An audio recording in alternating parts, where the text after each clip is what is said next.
Je te retrouve encore, aujourd'hui avec joie.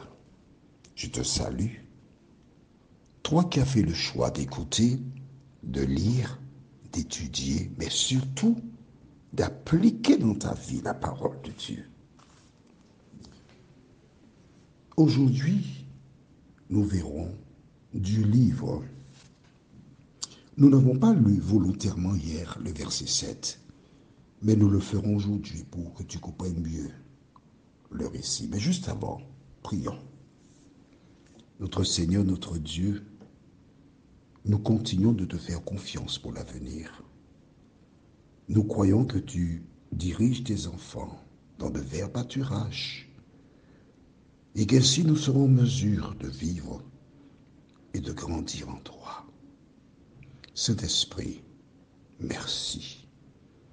Merci de nous donner l'occasion, une fois de plus, d'apprendre à te connaître. Fais-nous du bien. Au nom de Jésus, pour ta gloire éternelle. Amen. Je me suis arrêté volontairement avec toi sur la partie où, dans le Samuel 26, verset 5, Saül était couché au milieu du camp et la troupe campait autour de lui. David prit la parole et dit à Ahimelech, le Hittite, ainsi qu'à Abishai, fils de Sérouia, le frère de Joab, qui veut descendre avec moi au camp jusqu'à Saül? Abishai répondit, moi, je descendrai avec toi. Ils étaient deux. Mais des deux, il y a un seul qui a dit, je descendrai. Ce n'était pas de la présomption, mais la foi. L'autre, il avait peur. Il ne s'est pas manifesté. David n'a pas insisté outre mesure. Verset 7. David et Abishai arrivèrent de nuit près de la troupe. Or, Saül était couché, endormi au milieu du camp, sa lance plantée en terre près de sa tête. Abner et ses hommes étaient couchés autour de lui.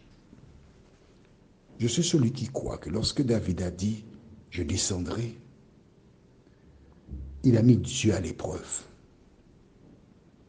Et quand Dieu est à l'épreuve, il agit. Voici donc, tous ces hommes se sont endormis. Dieu a mis un sommeil sur les gardes, les soldats, Saül, et David est descendu au milieu du camp. Ils étaient deux. L'autre devait regarder, observer, pour voir quelle suite à donner.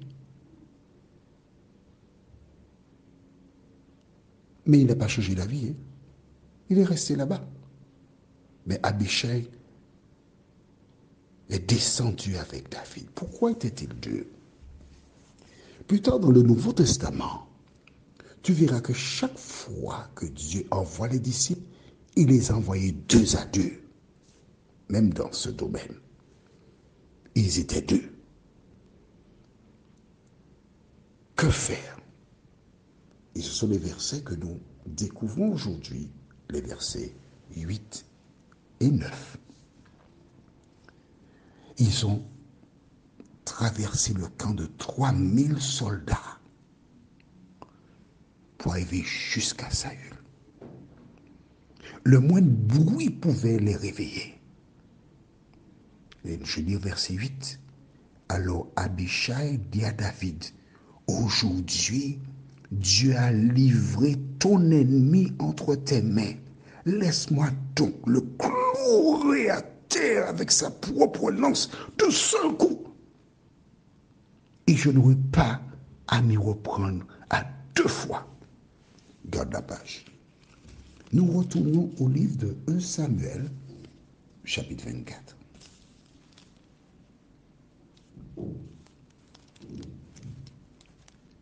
Et tu cherches le verset 4 et 5. Il arriva au parc à moutons qui sont en bordure de la route. Il y a là une grotte où Saül entra pour se soulager. Or, David et ses hommes se trouvaient au fond de la grotte. Les hommes de David lui dirent, voici le jour dont le Seigneur t'a dit, je livrerai ton ennemi entre tes mains, tu en feras ce que tu voudras. David vint couper furtivement le pan du manteau de Saül. Alors le cœur lui battit d'avoir coupé le pan du manteau de Saül. Et il dit à ses hommes, que le Seigneur me préserve. Faire une chose pareille à mon maître, qui a reçu l'onction du Seigneur, porter la main sur lui, qui est le Messie du Seigneur. Alors le Messie veut dire celui qui délivre, hein, d'accord? Par ces paroles, David retint ses hommes, il leur interdit de se jeter sur Saül. Alors Saül quitta la grotte et continua sa route. Une première fois, il avait l'occasion de tuer Saül déjà. Voici quelle a été la réponse. Pour la deuxième fois, il se trouve face à Saül. Et Abichai revient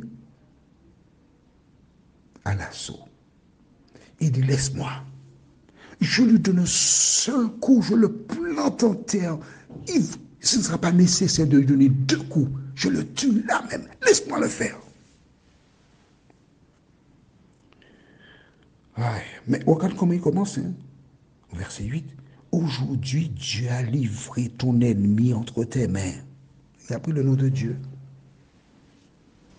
Or, Dieu est clair dans ce domaine.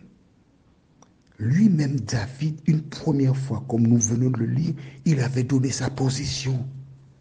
Saül demeurait loin, L''O''I''N''T de l'Éternel, tout en étant loin, L''O''I''N' de l'Éternel.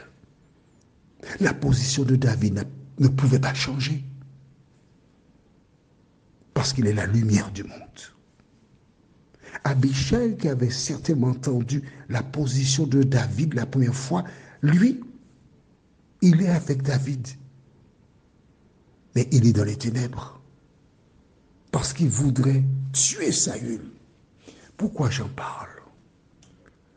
De ton pèlerinage terrestre, tu marcheras avec des personnes qui parlent de Jésus, qui sont tes proches, des amis, mais qui ne connaissent pas la base de l'évangile. Et ces personnes seront là pour t'aider à faire le mal, à faire ce qui est contraire à la parole de Dieu. C'est ce qu'Abichai fait là. Il prend le nom de Dieu pour dire, Dieu a livré aujourd'hui, fais-le. Quelle est la réponse de David? Mais David dit à Abichai, ne le tue pas. Qui pourrait demeurer impuni après avoir porté la main sur celui qui a reçu l'onction du Seigneur? C'est impossible. Ne le tue pas, ne fais pas ça. Parce que tu ne resteras pas impuni. Dieu te punira. Il y a une malédiction qui sera sur toi. Ne fais pas ça.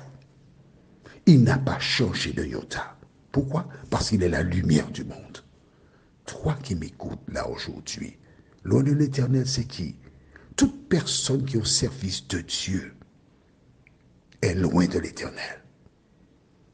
Quel est ton comportement vis-à-vis de celles et ceux qui sont au service de l'Éternel? Prions.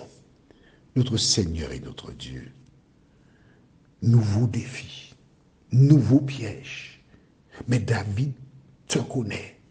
David sait qu'il ne peut pas agir de la sorte. Aide-nous, Seigneur, à apprendre à te connaître, à vivre selon ta parole, à marcher dans tes voies et à nous rappeler qu'il n'y a que 2 chemins, la lumière et les ténèbres. Fais de nous, Seigneur, jour après jour, des lecteurs assidus de la Bible, mais surtout des lecteurs qui étudient, qui analysent, qui acceptent et qui appliquent la parole dans nos vies. Cette grâce, nous te la réclamons au nom de Jésus pour ta gloire éternelle. Amen. Je te souhaite une bonne journée et j'espère te retrouver demain, si Dieu nous prête vie.